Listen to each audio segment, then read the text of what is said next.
Welcome to the Boomer Woman's podcast, where we are embracing the journey. I'm your host, Agnes Knowles. At some point, many of us start hearing messages about what this stage of life is supposed to look like. Slow down, be careful, stay in your lane, act your age. My guest today doesn't seem particularly interested in any of that. Nancy has been a nurse, educator, hospice specialist, volunteer, mother, grandmother, writer, and storyteller. She's faced addiction, loss, family challenges, health struggles, and more than a few unexpected plot twists. At 85, she's still writing books, chasing ideas, collecting stories, and looking for what's possible next. Along the way, some of our own dreams get tucked into the background, sometimes forgotten, sometimes abandoned, definitely postponed. Nancy's story is a reminder that the next chapter doesn't arrive because of our age. It arrives because we're willing to stay curious enough to keep turning the page. This conversation wanders through hospice rooms, recovery, family, creativity, resilience, and the surprising places purpose can be found. Listen now to my conversation with Nancy Jasin Ensley.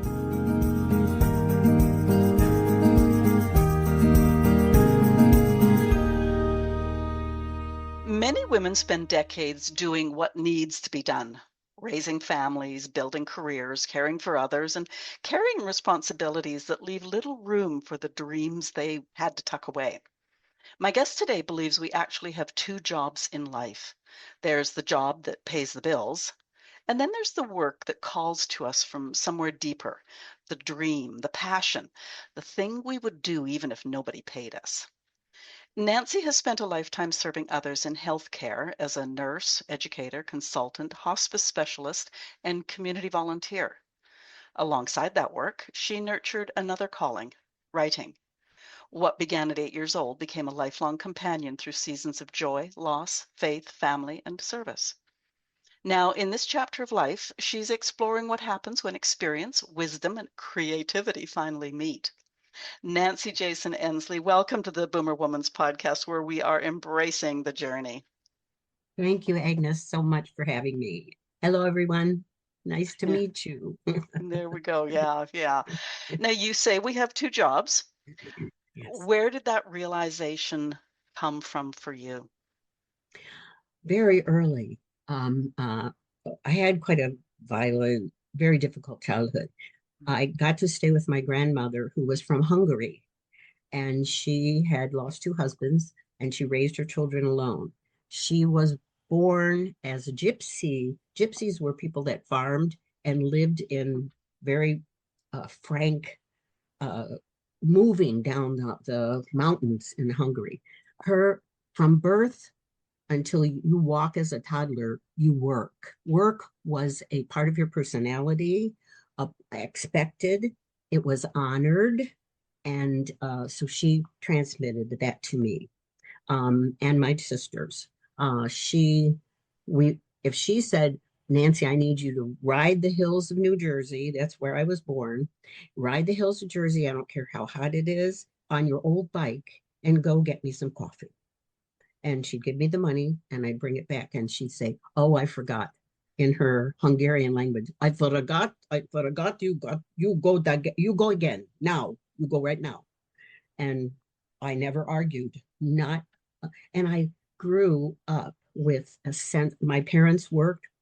My mom was a piano teacher. She graduated from Juilliard. She was a concert pianist, amazing. My father was a photographer, amazing. His job. They went to work. They worked. So I had no sense of it was a gift to have a job. So that followed me throughout my life. And when I was held back from working, when I first got married in the 60s, you were the wife, the mother, the housekeeper, the get dressed up after the kids are in bed because I get home at 10 and you will have dinner. And I never, there was a little part of me that said, but I'm a nurse. I went to school for 5 years.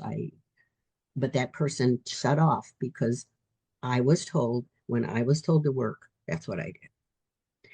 But beneath all that, there was a passion for writing, a passion for reading. And I just had to find a place for that. So I volunteered. I volunteered for to give injections. I volunteered to take blood pressures. I volunteered for anything, civil emergency training group, anything I could do to volunteer that would fit into the life that I was being told I was going to live. That doesn't mean you lose your passion. I think there's buried in, especially in women, because we multitask.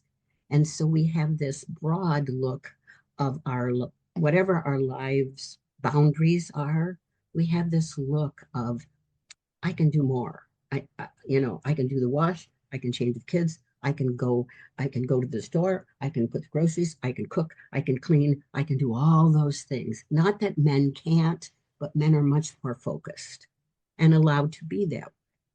And so, yeah, I think buried in a lot of women, even if it's the passion to knit or the passion to paint, whatever it is, you have to find that niche to do it, even if it's for a moment a day.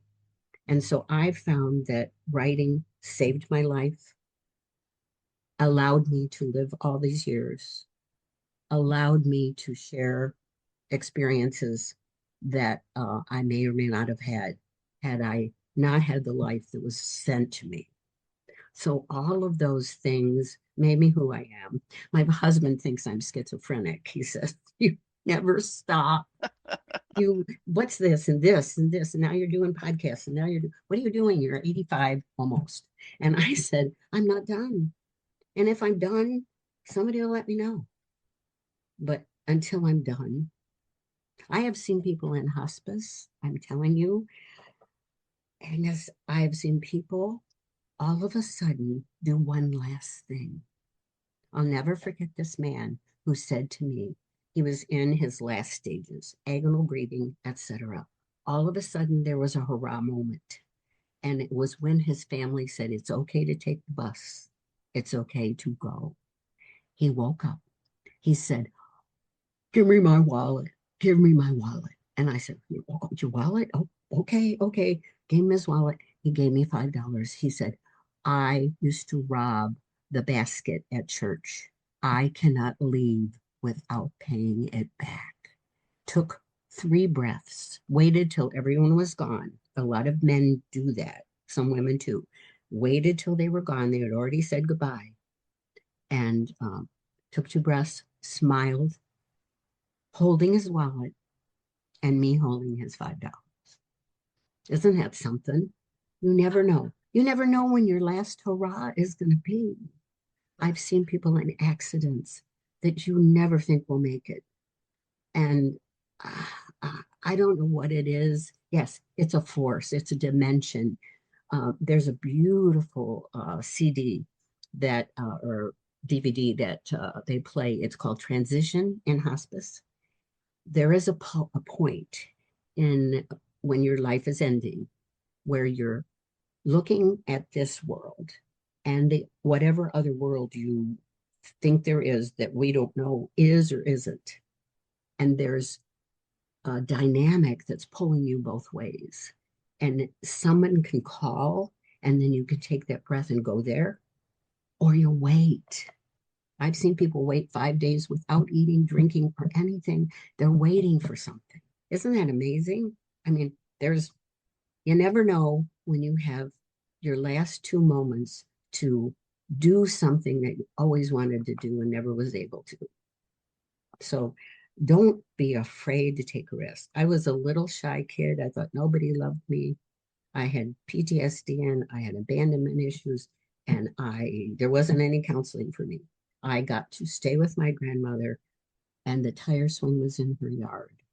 And I wrote a poem about it because it meant to me that I could go as high as I could go, almost high enough to go over the branch. That means overkill.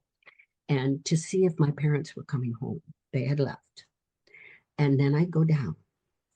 And then I'd really have to work really hard to get back up again. And I never could get over the branch, but because something would pull me back. And then I'd spin, and the world would look crazy. And then I was dizzy and I felt sick. And I took life as being that, like the tire swing.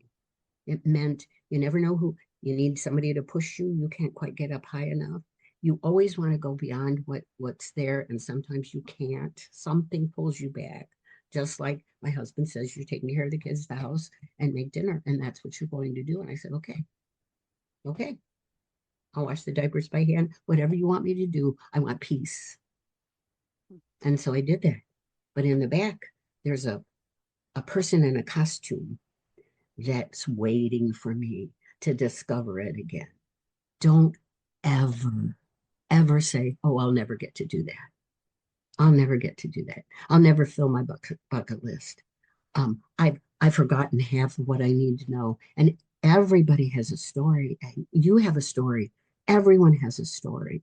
And I hope that when I have a thought, you see the back with all the books. That looks nice, right? Up here is a mess. There are notes and journals and sticky notes and all kinds of things about when I write it down, it seems quite different than what's up here. And sometimes I put it away for a while, especially if I'm upset about something. I have my upset journal and I hide it because I don't want people to think that I ever get upset. And so I take it out after a period of time and I think, what? What is your basic problem? What is causing you to feel this way? Resentful, angry, uh, uncomfortable, fear. Fear is the basis for most feelings, good, bad, and indifferent. And a lot of times you have to write it to identify it and to work with it and find out where it came from if you need a professional help, whatever it needs to do that. Because if you can't address your fears and if they become uh, heavy into how you respond to life and other people, it can keep you from being the person that whatever force there is meant you to be. And it doesn't matter how old you are, there's ways to be able to identify your passion. I've taken care of people that have cerebral palsy. I have friends that have had strokes and can't speak anymore or talk, but we find a board that they can maybe write or something they can do something with. And that's why having a relationship with someone, you need to see them. I see your smile. I see you're listening to me. There's a difference between hearing and listening. You know that. Mm. And you're listening to me. Your eyes aren't wandering around the room. You're not looking at your phone. You are listening and watching my body language and whatever I do. And yes, I talk with my hands because people in Jersey talk with their hands. And so, so that's always been there. But I'm so worried that because we have these things, these AI things, which are amazing and helpful, that we might be missing that contact, the part of listening that includes observation. And nurses cannot lose that. They cannot. And now nurses and doctors have AI so they can sit down, touch the patient, look at the patient, understand how their movements, their breathing, and everything. They don't have to type on something. AI is in the room and it records everything that's said in the room. And then there's someone they hire to review it instead of the scribe or the poor nurse typing, never touching a patient or getting close enough to smell, to breathe, to do all that. So yes, use these amazing technologies in the way that gives the best answer to being a human being. Because if you discount human beings, if you discount, then you have a robot. Yeah. And a robot doesn't have feelings and he doesn't write down what he feels and look at it and say, whoops, I need to work on that one. Or maybe they do. I don't know. But right now, I don't see that. Yeah. And yes, there's wonderful, amazing scientific things coming, but you don't want to lose that personal, that thing that human beings need to identify boundaries, to identify misconceptions, to identify body language, to identify what you hear and see and hear what you actually hear. If you said a sentence to me and I say it back to you, I might have heard that quite differently than what you meant it to be. Mhm. Sometimes I say to my kids, it sounds like you might want my advice. They say, no, mom, I want you to listen. But when I say, I had a similar experience, would you like to hear about that? That's different than advice. You get your advice across somehow, but find a way to communicate that way. So that's why I write, and I will write as long as I can, no matter how I need to do it. And I write in a lot of genres, yes, because I've been with teenagers, I've taught them at high school, I have a teaching degree. I've been with from baby, from infancy to death. And I have stories about each chapter in people's lives that I just can't not do something with it. I don't want to lose that thought. There's a squirrel out here. That squirrel, my husband feeds. That squirrel thinks he's a human. She's a human. It's a she. That squirrel flies. I swear. And I called it Sammy the flying squirrel. And it's not a flying squirrel, but flies from the oak tree to this and comes up. And when I'm right here, she chatters to me. She's saying, I want some peanuts. I don't know what you're doing right now. It's not important. I want some peanuts. Now she's had two babies and taught the babies to go up by the bird feeder. When she jumps from the roof to the bird feeder, she knocks the peanuts down for the kids. Isn't that amazing? That's a story. It is, yeah. It's a Okay. story. So there. Uh, you have just covered off so many concepts that I think I'm just going to transcribe it and call it, the philosophy of life Oh God. Okay. Well, with I don't know. Nancy. No, according to yeah, Okay. not Okay. according to Jim. I want to get a little bit specific. Insofar as you spent decades in healthcare, and I will also clarify, I love hospice stories. I was a hospice volunteer. I had a Oh, career wonderful. in residential elder care, and I was a Oh, hospice volunteer. So okay. yeah, I get goosebumps right now just I sort of do saying that too. because yeah, some of the stories that you take away from hospice are, yeah, Oh, amazing. amazing. So all these careers that were basically people in some of the most, as you just said, most vulnerable times of their lives. Did that sort of work shape the person and the writer that you became?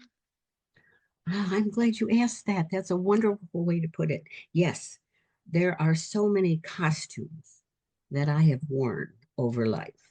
Uh, the costume of the supervisor, the costume of the teacher, the costume of the grandmother and great grandmother, the costume of a person who had a terrible part of her life for 6 years, almost died, almost wanted to die. So all of those aspects, all the costumes that I put on or taken off or thrown away or burnt kind of make me who I am. And I want each one of those things, whether they be difficult or easy or funny, I want them to continue to be part of me and remember that everyone has more to them than what you actually see. Everyone, no matter what, even if they are a really good person. My father was the dynamic of that was I saw these two amazing, intelligent people. My mother, my mother was very, very, she was an only child. She was had a governess. Played the piano when she was 3. She was a concert pianist. She married my father, was a photographer in a small town, never got to finish school because he had to go to work. And I think that the disappointment and the intelligence that he had He was outside. He was this amazing man. Everyone knew him, loved him, ushered in church, took little old ladies. He came into our house, and I think the boundaries of a house or something, I did ask him late in life before I got to take care of him and forgive him, by the way. He said, you will take care of this man, and you'll see another man in there. But that taught me that, yeah, you can be, there's a lot to you. So many different iterations of both of my parents and my grandparent, all those people. And I used to watch for that. And I was in a variety show for 25 years, and I danced and I comicked and I got to do all kinds of things. And every time I put on a costume, I felt worthy because they clapped for me. And I had to be very, very careful and said that I didn't look for applause in everything I did. Because later, after I worked in hospice, I was in my 40s, almost 50. When I was a compliance officer, so they didn't want me there. I could have changed their contracts. I was working for the government at that time, and I had to do audits for their charting to match their charges. And so I decided I was going to volunteer to nurse at night so that I could learn what it was like to work as a nurse in hospice. But the difference was that I learned if I put on a costume, that was just to be able to be comfortable in front of other people. Not the costume that you said, but how I presented myself. I never wanted to be a leader. I know, no, I was a great follower. I my grandma made me. You get on the bike 5 times a day. You are going to do what you're told. And I said, oh yeah, just tell me, I'll do it. But somehow I got in leadership roles. I have no idea why. I kind of, mm, I was available to take a risk. Okay. And when I did, and in my 40s, after hospice, I went and became a legal nurse consultant, by the way, terrified of lawyers. Why did I do that? I have no idea. I'm crazy. And so someone said to me, you are intimidating. And I thought, oh no, no, I'm nice. I'm funny. I love everybody. I'm nice. Even if I'm not doing something that's you think is nice, I'm nice. And they said, no, you never, ever let anybody outperform you. And I thought, you know what? I had to think about that. I retired 3 times. The first time I retired, I wasn't done. But before I went back, I had to talk to a therapist and say, why would I be intimidating? And he said, tell me about your life in a week. And I worked well beyond 12 hours a day. 12 hours, raised a family, took care of my parents, took care of when they were failing, volunteered, had kids, took my daughter in when she had a divorce. I my limits and boundaries were very unclear. And I had to think about that. I had to hold back.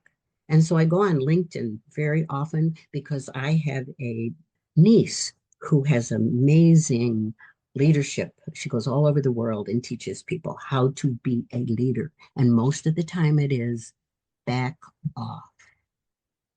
You aren't the star. You make stars. And I thought, very isn't that's hard to do to go against your grain, but I didn't want to be seen that way. So yeah, you got to look at yourself sometimes when people, oh gosh, I was so hurt. I was so, I had dressed myself up into what I thought was this angel on earth. And I wasn't. I had my moments. I had a volatile, kind of a volcanic temper that came out at the wrong times. I had an addiction that was terrible. And I almost lost my life to that. And it wasn't pills, it was alcohol. And I was introduced by my husband, my first husband. He never drank in my life before I married him at 22. And I found this thing. I have put a costume for anybody. I found this this thing that did something to me that made me feel worthy, pretty, smart, all the things I thought I wasn't, that I had to outperform for. And it almost killed me. And now I counsel women that have mental health and addiction problems. And I had one today, and we laughed more than we cried. We decided about, if you have something that you need to tell someone, find someone you can trust and tell them, and make sure that, they're honoring what you told them. Because if keeping it inside sometimes doesn't make sense. And so, yeah, I got God back. God stayed by my side, got me through that. And after 42 years of never touching it again, 42 years, he gave me a husband that loves me, a husband that's totally different from me. And and he shakes his head at times, and I don't blame him. And we have our moments, but we've stayed together. He sought me through, got me through so many rough times, and I got him through some rough time by honoring who, finding out who that person really was. So yes, uh, I've been blessed from whatever force there is out there. I've been blessed with, and I'm going to keep writing. I'm writing oh, and when I write from midnight till 3 in the morning, and Oh my goodness. I talk to my characters, my protagonists. Julie, I'm talking, my husband got used to it. He wears earplugs now, but he says, "Who are you talking to?" And I said, "It's Julie." He says, "Who's Julie? And who's here at 2 in the morning?" I said, "Julie is. And she's driving me crazy because she won't do what I tell her to do in this story. She wants to do her. You created this thing who doesn't want to do what you tell her to do. You better write it that way." And so, yeah, yeah. So you never know. You never know what you're going to do. So I love the fact that like Julie is with you at 2 in the morning. But you were talking about a lot of years of costumes. Was the writing just traveling alongside? And what did it do for you if it was alongside all those years, or did it have to sort of disappear for a while? Or Yes, yes. When I was in the midst of my addiction, I I was losing, my kidneys were failing. I was divorced. I had lost my home. One of my children went with their father. I was losing everything. The only thing I had was my job as a nurse in charge of patients. And how did I get through that? That costume, that costume needed to be attended to. So I focused all my energy. I quit writing. I quit reading. I read a book a night now. I speed read like my father did. And I I lost I lost all those costumes, and I was naked in pain and fear. I remember begging God to let me drink again. And I tell you, I heard no. Mhm. I don't know whether I was in a state where you hear things, hallucination, or what it was, but I swear I heard no. And I got up and I decided I needed to take some time off work. I was getting fearful that I might hurt patients. I was a head nurse for a neuro unit. And even the doctors said, "You're not sleeping enough. You look very tired and you've lost so much weight. What's wrong? Do you have cancer? Have you seen a doctor?" And I thought, oh my God, I didn't even see myself that way. No costume would fit me anymore, other than the one that was left, the skin and bones that he said no. Mm. And then I took out, it was called the closet. I had started it. I took out the closet. And a little girl, I used to hide in the closet because I was so afraid. And I hated it. It was dark. So I ran out of the closet to save my mother. And that became part of me. And so I thought, I can't call it the closet because I'm not there anymore. So I started writing my memoir, The Tire Swing, because the tire swing was a point in my life where I kind of understood life. So that brought me back to writing, and it helped with my sobriety, with my recovery, and it helped me find people that I trusted and support and professional support that got me back into a passion and allowed me to continue being a nurse because I could have lost my Mm. license. And I loved it. I loved it. I still love it. You're never not a nurse. You can retire and people call you about, oh, I'm constipated, or whatever. You know, you get, you're never, I know you know that. And I was just, never a nurse, but yeah, but you know, yes, I know but that. even once you do, you never end that Yeah, passion. yeah, It's yeah. there. So, yes, yes. So did you The know that writing was going to be that lifeline? Yes. Well, at a Okay. point, at a Okay. point. Uh, uh, when I finally identified my greatest fear was my relationship to my father. And I know, no, there was a black area in my life. And I was with a psychiatrist. This is hilarious. I was I was messed up. And I came to him, and one day I was holding a stuffed animal and squeezing it. And he says, "Who is that?" And I said, "That's my father." And I'm so scared. And I opened up to him as what had happened to me. And it was a terrible experience for a 14-year-old to go through or younger. We only had 3 rooms in our house, and we only had a toilet. And my mom slept on it was like a metal bed with a army blanket in the kitchen. And dad slept in the big bed. In our room, where my sister was in a crib, there was you couldn't open the drawers to a dresser. It was so close, and that was close to a bed. But I think he slept with me. And that opened up the door to a horrible, horrible experience for a young girl. And I won't go in depth about it, it's in there. And it got me back to writing that book. And once I wrote that book, I never stopped because it became my therapy. I bet. Yeah. Sometimes your passion becomes your therapy. And I think people, if you have, everyone has a story, write, just write. Nobody needs to see it. You can throw them away, put them in a box, do whatever you need, but you will find out something about yourself that you may never ever get to know. And you might find it in a note that you write. My friend told me, she said, "I can't write a book." I said, "You have a story. It's amazing." We were nurses training together. She went through horrible things. And she said, "I can't write." And I said, "Where do you write something down? Where do you write something?" A calendar she has with big things. She writes something every day on that calendar. And if she needs to say more, there is enough room. She has a paper underneath it. And she says, I saved all those calendars. I said, "You have your book."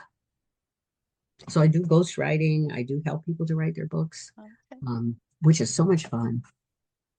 That's Now, writing is a creative outlet. There are lots of creative outlets. It is it the same? Does everybody have something? It may not be writing. It could be art, it could be knitting, it could be, I don't know, you tell me, but it's just that creative outlet that helps us deal with all the crap that's going on either inside our lives or inside ourselves or whatever. Yeah, yeah. I so agree. There are so many things that people would not identify as a passion or a talent. I have someone that knits all their meetings. She has to knit. She's amazing. That's what she does. I have someone else that journals voraciously every day. I have my sister who has dementia. She's the most delightful person on earth, and I'm losing that beautiful, wonderful woman. Mm. She paints so beautifully, Agnes. Oh, She used to do things called forever flowers, and they were on little easels, small pictures of these most beautiful flowers, and on the back was a poem because they never died, and you didn't have to water them. They were always there. And we got her paints out for her. We said, we don't care what you paint. If it's hard to paint or if it's hard to do, start painting again. She said, I don't know what you mean. I don't know. I don't know where anything is. I can't stop telling me what to do. This is not my sister. But whatever she has is making her do that. She painted a picture for her grandson who begged her to do it. It told the story of how she feels. It was mountains with a little bit of sunshine and darkness below it, and a river that was really running. And it told her how she feels right now. Isn't that amazing? You, her putting things on a calendar. She plants seeds and they grow. She can keep things alive, my friend. There's people that uh, you can't even call it a hobby. They walk the dogs. They watch other people's dogs. They rescue cats that are feral cats. And so that they don't have babies that die, she spends her money to take them to a clinic to get them fixed. Her own money. She doesn't have a lot of money. That's her life, her passion. You walking. There's an old man down here. Well, he's probably younger than me. But anyhow, he rides his bike. And when he rides his bike, he waves. He lets go of the handle. He's very bent over and set. Every day he does. There's a lady down here, very wealthy, probably in her 70s. She runs miles and her running, she's, she doesn't see the rest of the world. She doesn't say hi. She doesn't smile at you or anything. But if you really look at her, she is in love with what she's doing. And you don't need to invade that space Yeah. because it's hers and it belongs to her. So you rocking in a rocking chair, holding babies. There's people that volunteer to hold babies in the hospital. You know that. What you do, that you're helping with people in their geriatric times. That's amazing to do exercises. That's just, even if you can barely do anything, it's amazing. If you can lift your leg a couple of times, that's great. There's machines that can help you. Exercise is an amazing way to keep you healthy, your mind and body. There's ones that you can't, people look at ants and they think, oh, I gotta watch ants. They're amazing. They work, work, work, work, work. People follow birds everywhere. Yeah.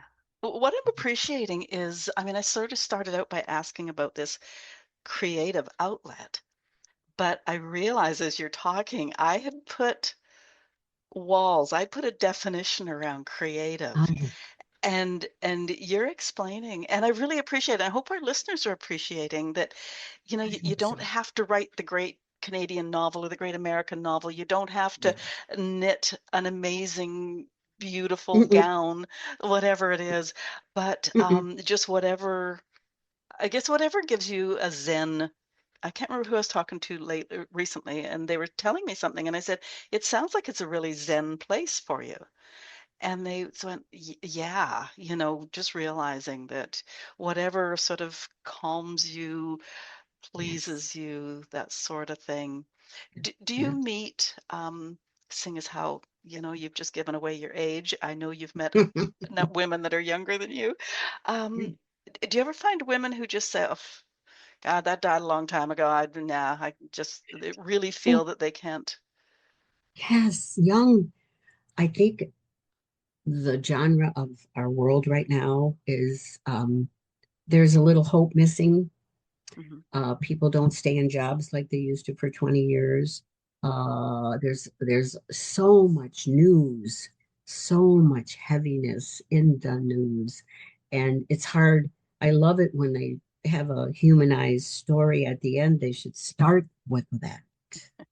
Don't wait till the end after you Yeah. tell them your food won't, you can't afford food, you can't afford gas, you can't afford anything. This is what's happening. Yeah, I've found young people, and I just love talking to young people. That's why I wrote Orphans. It's a young adult book Okay. about two boys that have a humongous loss, and they come together. They're from other parts of the United States, and they come together and yeah, get into a thing. So, but I love talking to teenagers. It's amazing to they're in the moment. They don't project a long term. My grandson said, I'm retiring at 52. And that's very similar to his age group. He's in his 30s, the 20s to 30s. Don't look for long term. A lot of things long term school, long term anything, marriages, long term anything. And so they have a whole different perception of the world than I have. So I do see and I understand it. There's so much information all over to try and realize what's really factual, what's really real, what really pertains to you is way too big than you should even be worrying about when you're in your 20s and starting another segment of your life. So their chapters are much different than my chapters. Yeah, yeah. Do you see a way back? Yes, yes, I do see a way back. Okay. I think education, we need, between healthcare and education, we need a big, big historical review to look at the patterns of our education and how important that is. Because if we start taking from those two things, we will not be able to move forward and overcome some of the things that are happening now. We are such a young country. We don't honor the graphs of history, Yeah. how we need to look at those. Oh, whoops, that happened. That happened in the 60s, and we should have known it. We should have watched it and watched the path that it took.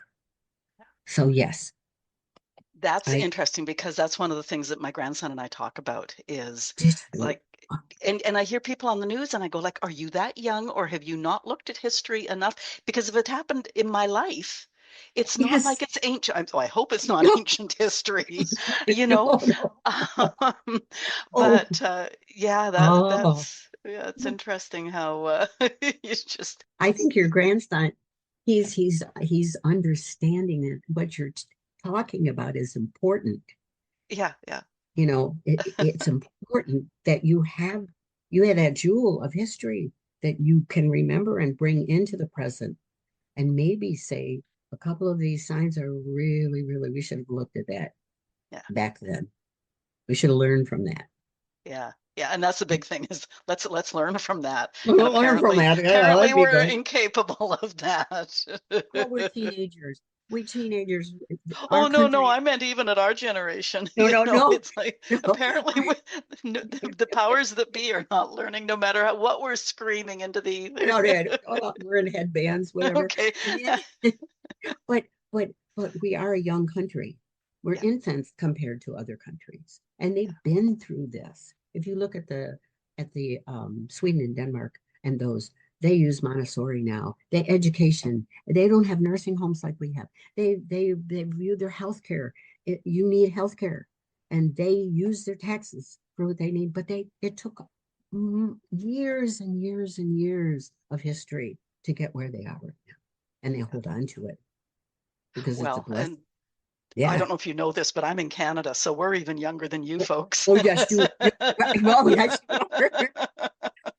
but in Canada, I've learned things from. We used to travel because we had a boat and we go up to Canada, Oh, nice. and talking to people, you honor history a little bit better than we do because you. I don't know whether it was the French culture or the English, whoever settled in Canada, had a lot bigger view of how much history means. And you have a little bit softer, a little bit softer attack on the present because of your honor.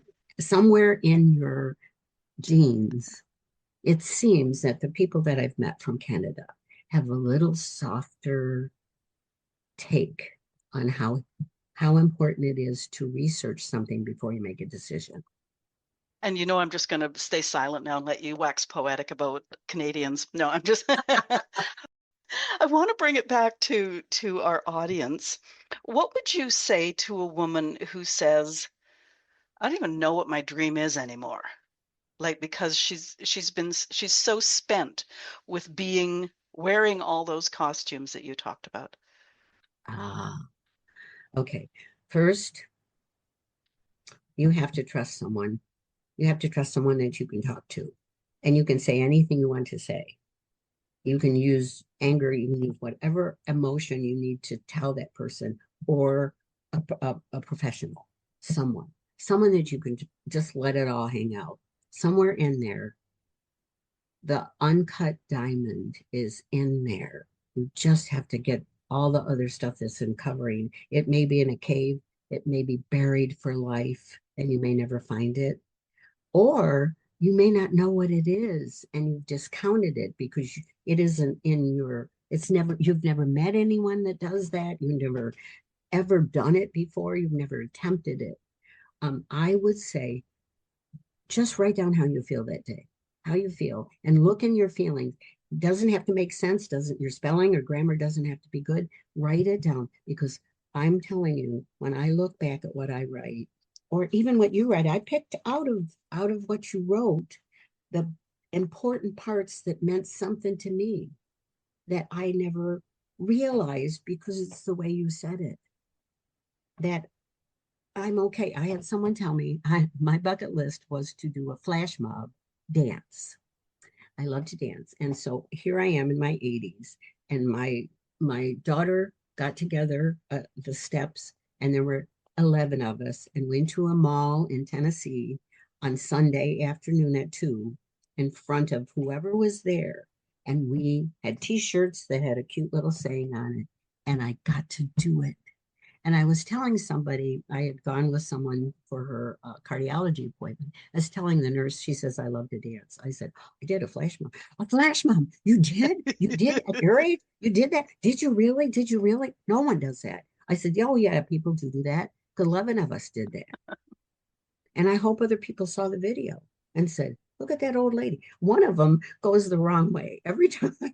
The other one, one of them, the younger one, she said, I don't dance and I'm not going to do it. And I said, yes, you are, Tam. And she stayed in the back. We had 3 rows, and she stayed in the back and she did moved her feet a little bit. She looked bored to tears, but she loved it. So you never know what you're going to be able to do if you're exhausted. Exhaustion is a disease.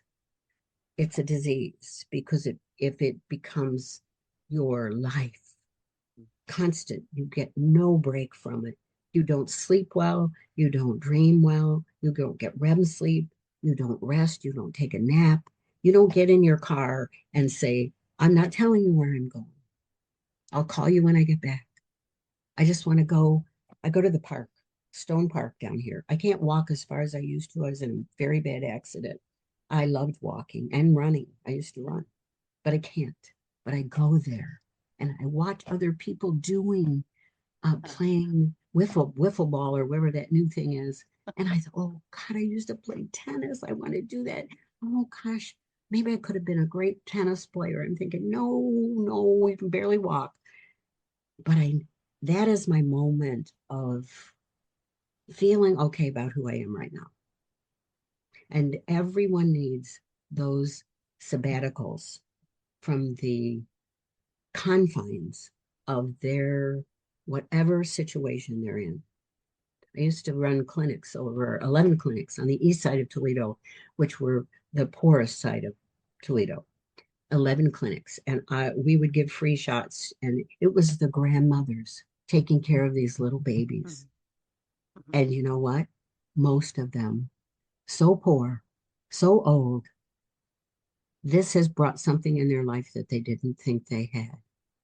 To be able to take care of it and find community services that find people that you need to talk to that can help you take care of that baby.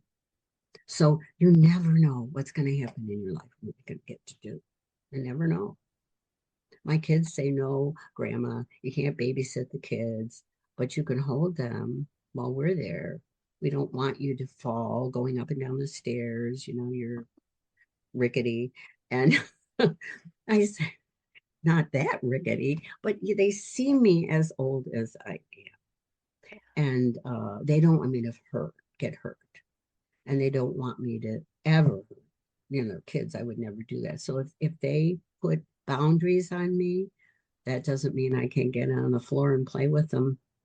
That doesn't mean that I can tickle them and spoil them and love them. And get And out a whole different set of costumes now. oh yeah, costumes, yes, all of it. And it's just so you never know. So don't audience. There's a great, I teach guided imagery. I learned to do that and meditation.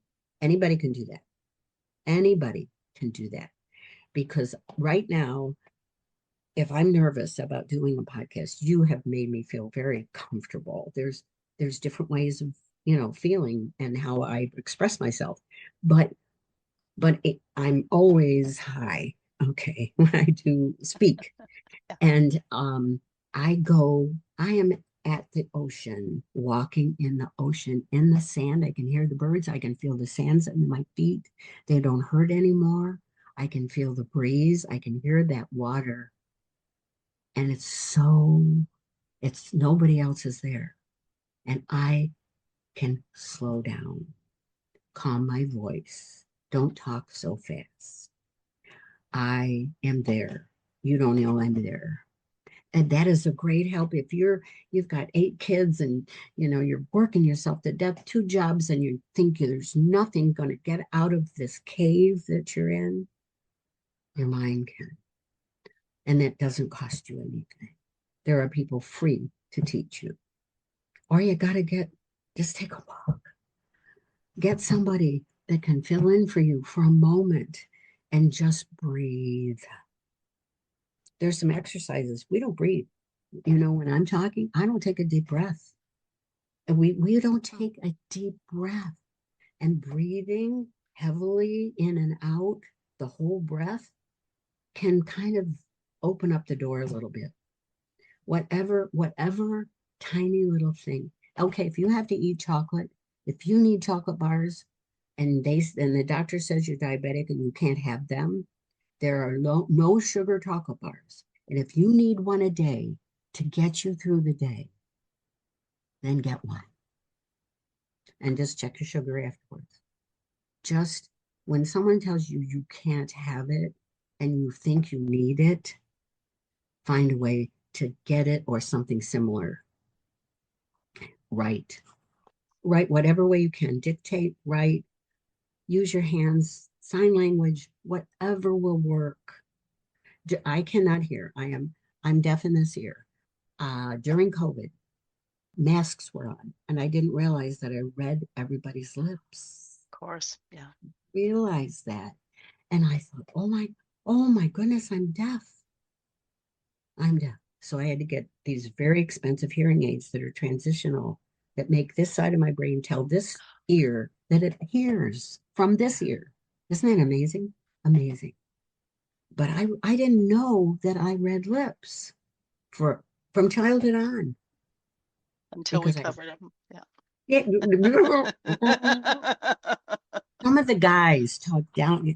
I don't know what it is about guys, when they're doing their podcast. And I said, you need to, I like to see your face. It's a wonderful face. Could you just turn a little bit and look at me? So, because I think part of the time I still read lips because I want to. I want to. Yeah, yeah. You're looking at me. Your expressions are telling me something about me. And when you talked about your grandson, you look 10 years younger. To me, to me. And the smile on your face and the touching your heart tell me how much that means to you.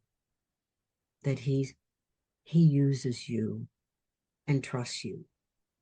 I've done one podcast interview, like when we first started and your camera wasn't on yet. And I was sort of saying, oh, do you have a camera? I have done one podcast interview where she didn't want to use her camera. And I found it so awkward because Oh, part of a conversation is being able, I mean, as many miles apart as you and I are, is being able to see the faces, read, stuff like that. oh But my, yes. we've sort of bounced around a little bit, but what I Okay. think I'm hearing, I'm going to put words in your mouth, is, we talk about a dream, but it's a passion. It's what lights you up. Maybe it's what calms you. You were just talking about, your guided meditations. Uh, just whatever gets you in touch with yourself, maybe. I don't know. I'll let you expand on that. Yes, it's a dimension. It's a dimension that's Mm, there for anyone to take. It could be cooking.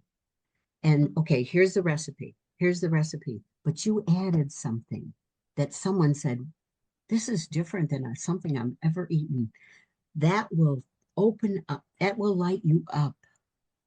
That will light someone up because right. it's you opening up a door that you didn't realize that you had, that you're taking a risk to present a food to someone that they may or may not like because you changed it. And so, those light up moments can be so flat so quickly. Hang on to them for dear life and blow them up if you need to. You can write a cookbook. Some people could write an amazing cookbook because they never measure anything. They make it their dish. No one else makes it that good. My ex-husband's grandmother made apple pie. She made her pie with bacon grease because they couldn't afford Crisco, or Okay. maybe it wasn't around. And it was the best, flakiest pie ever. And she never And they told had the anyone. soup can beside on the Yes, stove. yes, yes. And there was this Poured pan. it in Yes, every time. Yes. I'm honest. And it was amazing. And you should see her light up when we said, "Oh, this is the best. What do you do to this pie?" And she says, "I love it. I put Yeah. love in it." So you never know. You never know what you're going to do. Some people make airplanes, out of paper, Yeah. and you have to know exactly how to put that so it will fly. And some people, grandpa makes airplanes that fly. That's what he does. And that light up moment, don't let that go by. Live in it, love it, explode it, because you don't have to have any formal education. You don't have to have. It's just amazing how some people survive life with the tiniest grain of mustard seed that can keep them getting through what they ever have to get through. Poverty, God knows what, disability, all of those things. Strokes. I had a woman, I was a neuro nurse for a period of time, and I had a woman who all she could say was, there after her stroke. She was a brilliant woman. She had education and everything. That's it. That's it. There. And so everyone would call her there.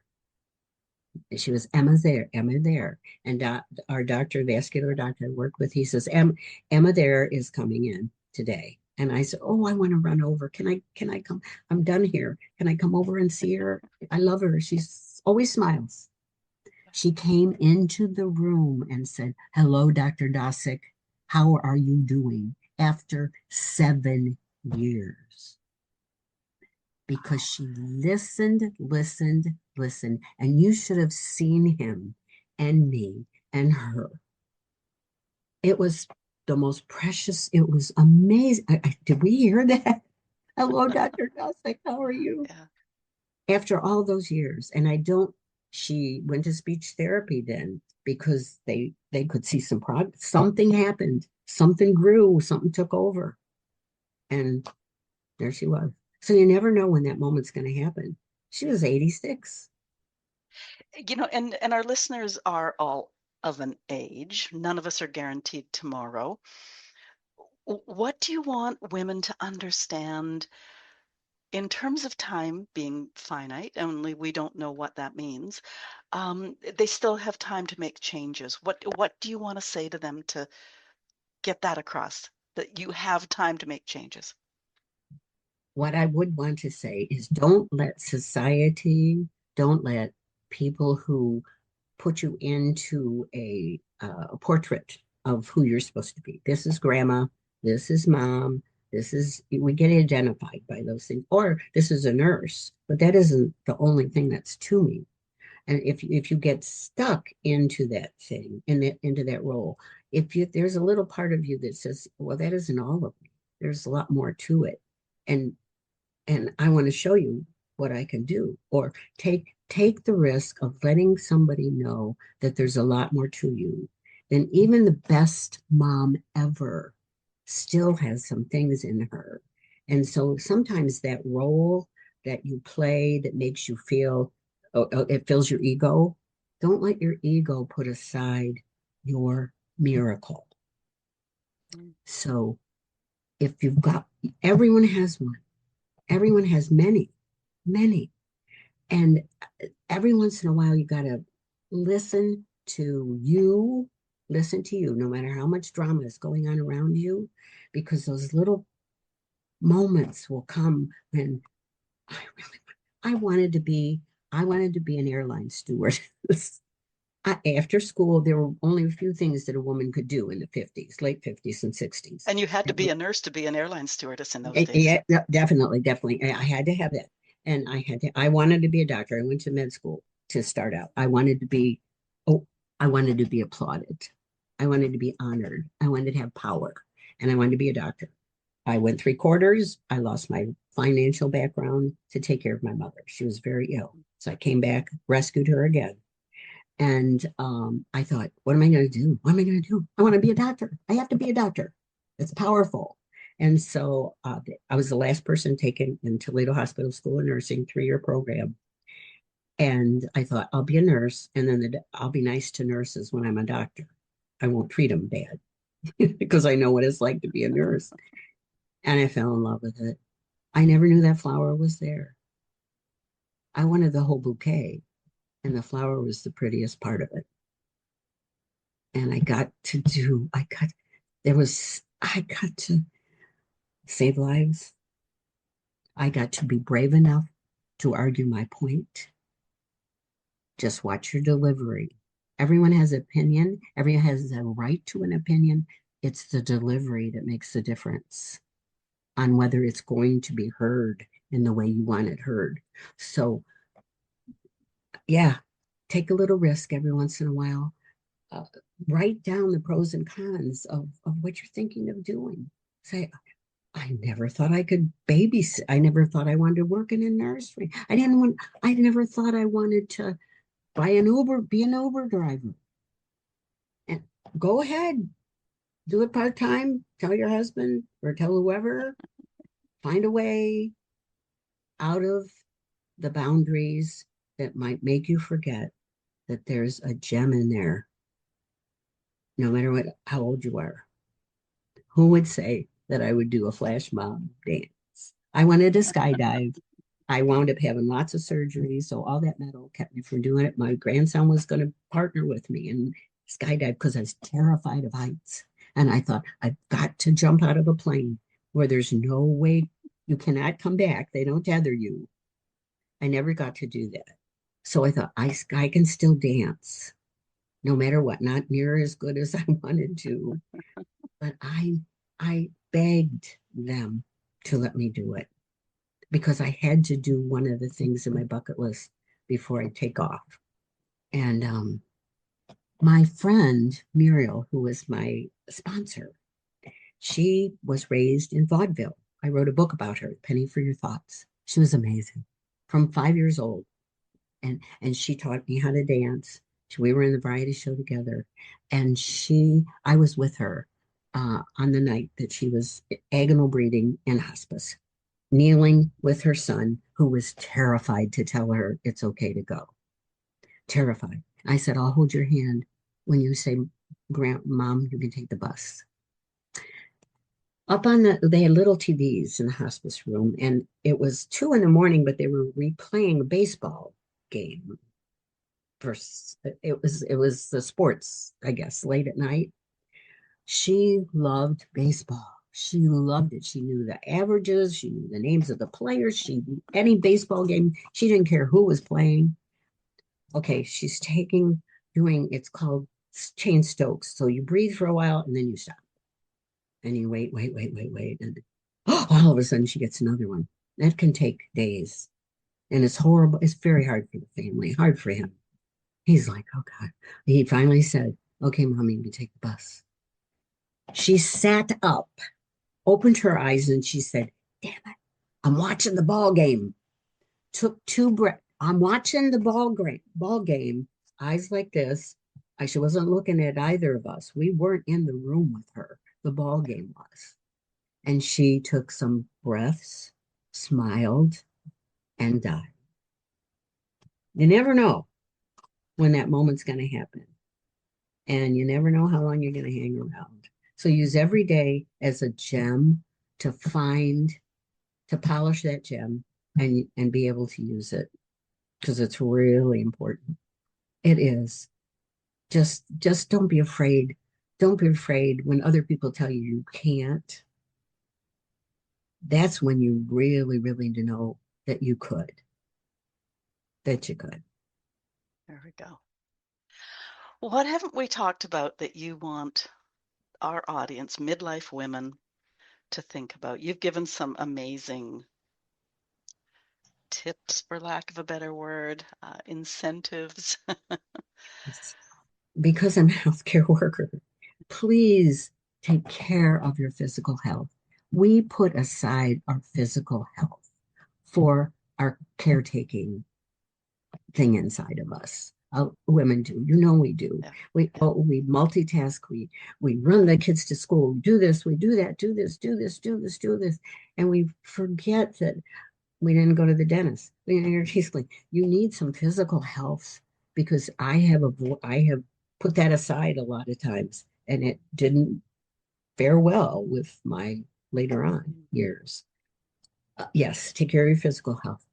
Take care of your whatever spiritual health you have, whatever takes you out of the moment takes you out of the moment, whatever you call it. You don't have to call it anything. No name, no name.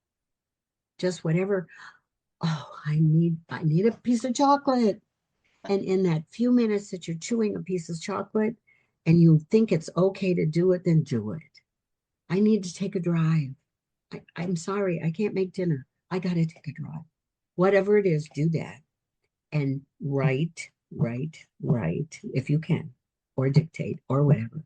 And find support for whatever you need, whether it's mental, physical, psychological, anything. There are support, and there are friends that are very good of not gossiping, are trustworthy, are willing to be your friend enough to say, that's not right. And do it in a way where you hope that you hit a nerve that they'll listen. My friend tells me all the time. She tells me exactly what she thinks I'm doing. She says, you're doing it again. And I thought, oh, brother, I thought I hid that pretty well. You're doing it again. And yes, I don't know. I have no idea what tomorrow's going to bring. I don't want to go back to the box that I put the difficult things in my life and open that and let it be an albatross that hangs there like a rock because it's done. And take whatever you can from it, the good things about it, and forgive. Forgive. That doesn't mean you condone. Someone's hurt you. I've heard people that have lost their children to a gun battle. Forgive the person who shot them because they can't carry the rock. There's sadness. They'll always carry that of resentment and unforgiveness because it's a horrible disease that can lead you in a lot of bad directions, worse than the original crime. So forgive. Write a letter And don't mail it. Write a letter and mail it. Call them up and say, how you doing? Maybe they don't want to talk to you. I write poems and prayers, and I send them to tons of people twice a week. Sometimes they're funny.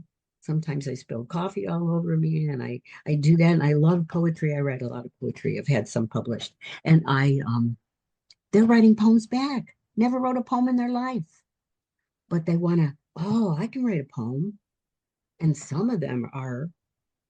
My son wrote me a poem. He's never written me a poem. He's a big executive somewhere, and he wrote me a poem that was brought tears to my eyes. It was amazing. It's up there. Yeah, I was just going to say Yeah. that. So yeah, you never know how you're going to touch someone's little nerve that's hidden in there, and say, I wrote a poem. And they're so proud of themselves. I said, that's better than my poem by far. So you never know when you're going to influence somebody. I had a doctor that was a football player and mean, and he never said any nurse's name. Go get me this. Do this order. Where are the orders? Take rounds with me. Never their name. Never. And they got used to it. He read my book for some reason, The Tire Swing. And he came up to me one day and he said, Nancy. I thought, oh, God, he knows my name. They have a name tag on there. They all have name tags back then. And he said, Nancy, I read your book and it made me understand that there's a person behind the name tag. And it's very Wow. important that I know who that is. So he was better. He made mistake. He still yelled and screamed some orders, but they saw a difference.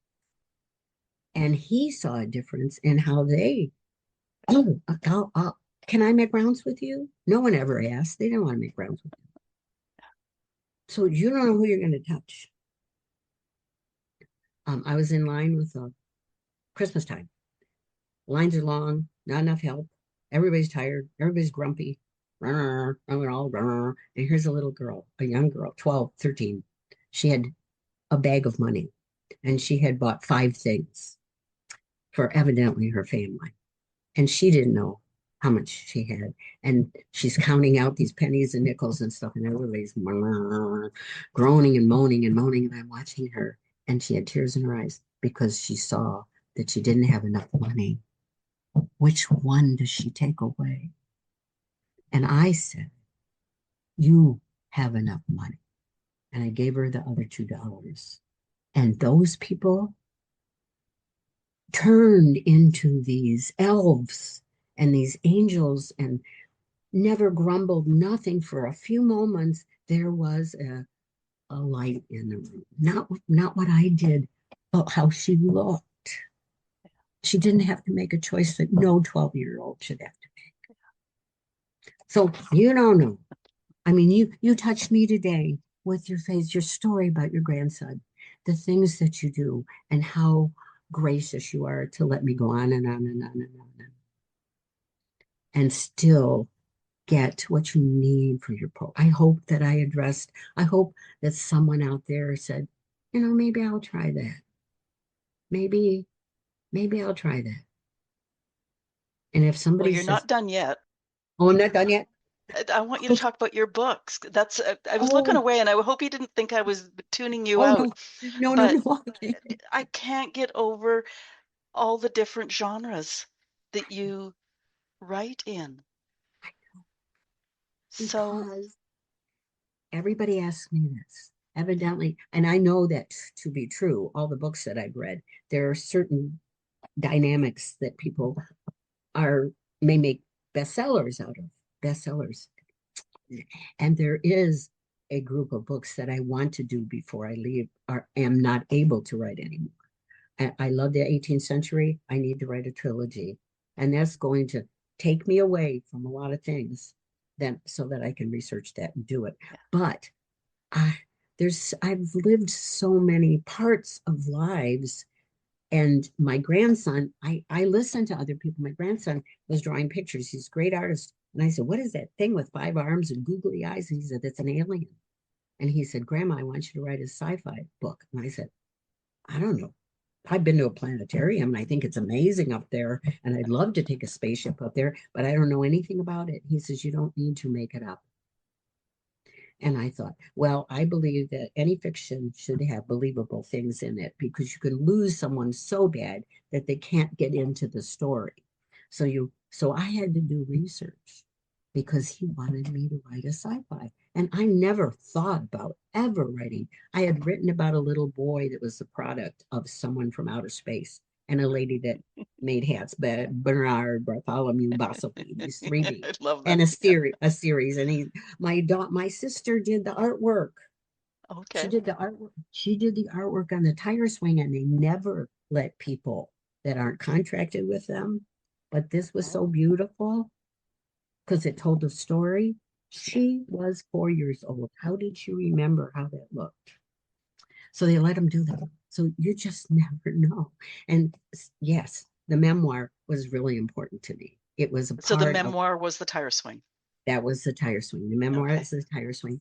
That was used to be the closet, and that tells a story. Hopefully, that I can help people. I was told by a support group that I'm with that if I mention anything about the system that people use to help them with alcoholism, that it endangered a tradition, that we aren't to make money off of anything that has to do Oh, with okay. okay, I never mentioned what it was, but I used a support group. So all the money that comes from this goes in their basket.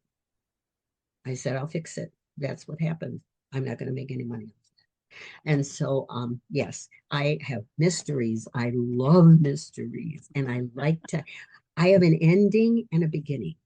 And I have to make the story get there somehow with suspense. How am I going to keep them just interested enough and yet not know the ending? So, Miter Corners, Rainbow in December.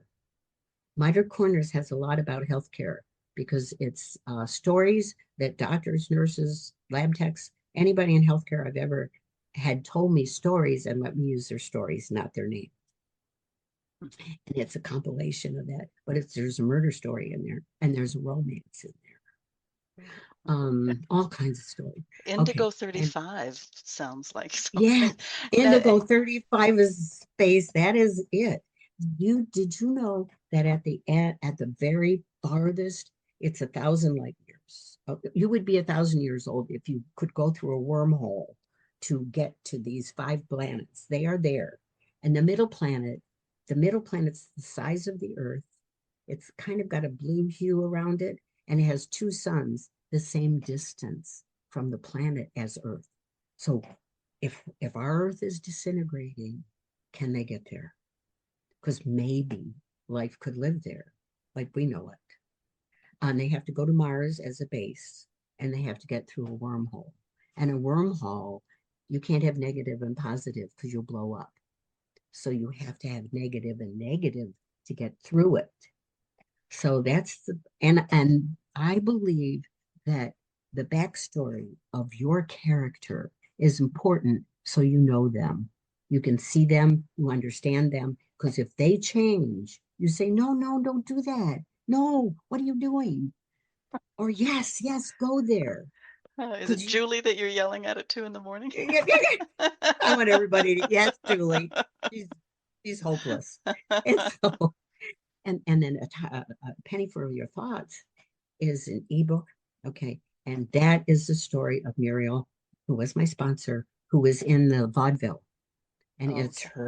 it's her story. She's Yeah. passed away. But she used to say a penny for your thoughts. You're coming to talk to me.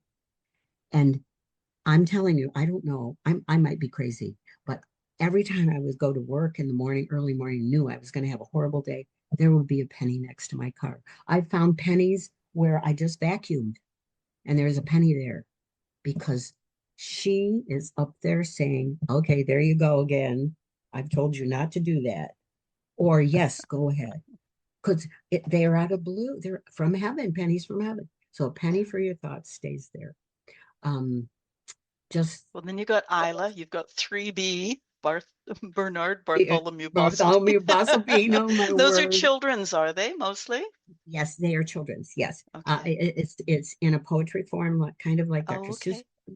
But my grandson, who also told me to write sci-fi, he did the dictionary at the end of each of the chapter. They're Oh, that's great. hilarious. I said, "What is grandma? And they're made up a lot of times words that make no sense that Yeah. the that 3B speaks. And he's a hero. He wants to be a hero. And the moral of the story is doesn't matter what you look like, where you came from, how different you are still worthy. So it doesn't matter how different they are from you, what color they are, no matter what. Thank God, my parents never said anybody is any less than you, ever. Yeah. Yeah. So yeah, that's that. And Orphans is a Huck Finn modern adaptation, and they get involved in a terrorist group. It's very lots of action. Kids 18 to 25, 17 to 25, 16 if you're a really good Oh, reader would love that. And I have a sequel that's coming to Orphans because my sister, who's very verbose, she says, you need to do a sequel to Orphans. You need to write that right now. So I'm, I have that. I'm published it. And so, yeah, A Rainbow in December is a murder mystery. It's about uh, getting power and money. How you are a wonderful person. You're a lovely person, and you always will be this lovely person. And you think you are, but when you cross the line and that takes away from that person, you may look the same, sound the same, but if you go too far over that line, it's very hard to come back. And you still think you're that person, that good person. Power and money can delude you, manipulate you in some ways. It can be beneficial and amazing, but it is very powerful. So Rainbows in December has that, along with the murder mystery, along with romance, along with all those other things. It's to tell you a little bit story about be very cautious about how you use those gems. And what else did I write? well, we've I, we've certainly piqued their curiosity. Where do we find you on the World Wide Web? okay, World Wide Web at Nancy Jasin Ensley. All three of those small letters.com. And that is my website. It has my books. It tells you a summary of the books. It tells you where to go and has links to Amazon, to all the places where you can get the books. I am open to talk to book clubs. I've been all over the country speaking in engagements and stuff for other things. So I am very happy to talk. I'm going to help with people at homeschool to tell them about writing and all the things they might not get at homeschool. I volunteer everywhere. So you can just, when you get on my website, you'll find how to contact me. And And there's a if little I, bit of social here too. yeah, Okay. yeah, social Bef media. Yes, I'm on there. Yeah, Before we close, can I ask you a personal question? yes. You have, as well as children, you've got grandchildren. You apparently also have great-grandchildren. Up the road, when everybody's all grown up and they start telling stories about you, what do you hope they say, beginning with the words, Grandma Nancy taught me? Grandma Nancy taught me how to laugh, how to love, and how to listen. Those three L's. I want them. I hope that they take that out of me because they think I'm silly, but it's because laughter is so important. It's cathartic. And to love is there's so much more to love than what we see on TV.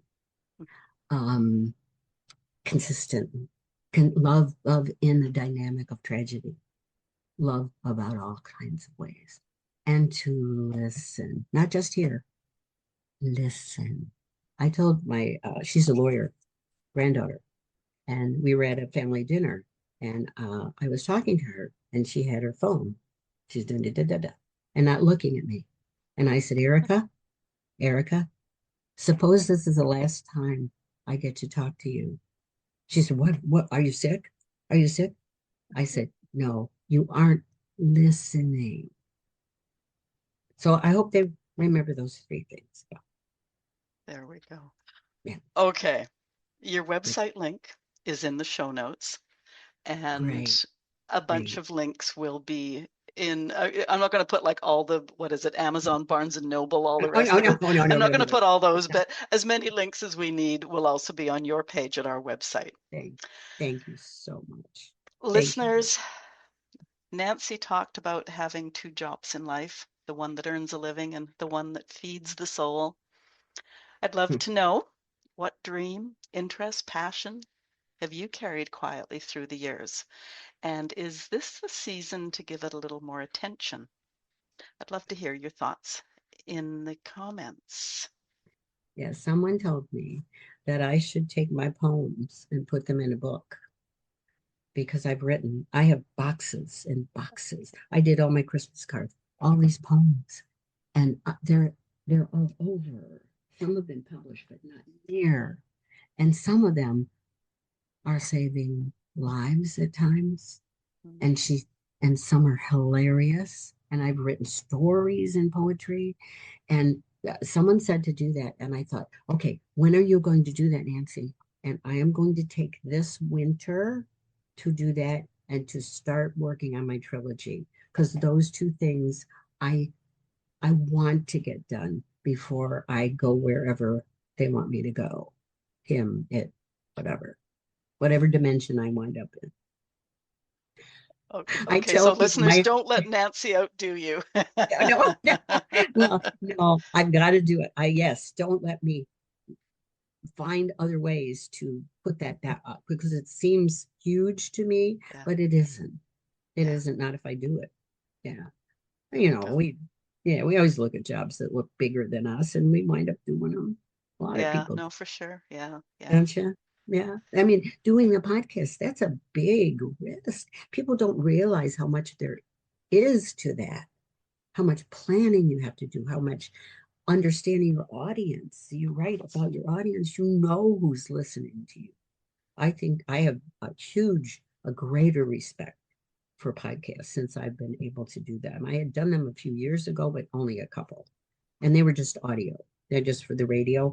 And I had no idea the preparation, the intelligence, the depth of feeling that people have from all over.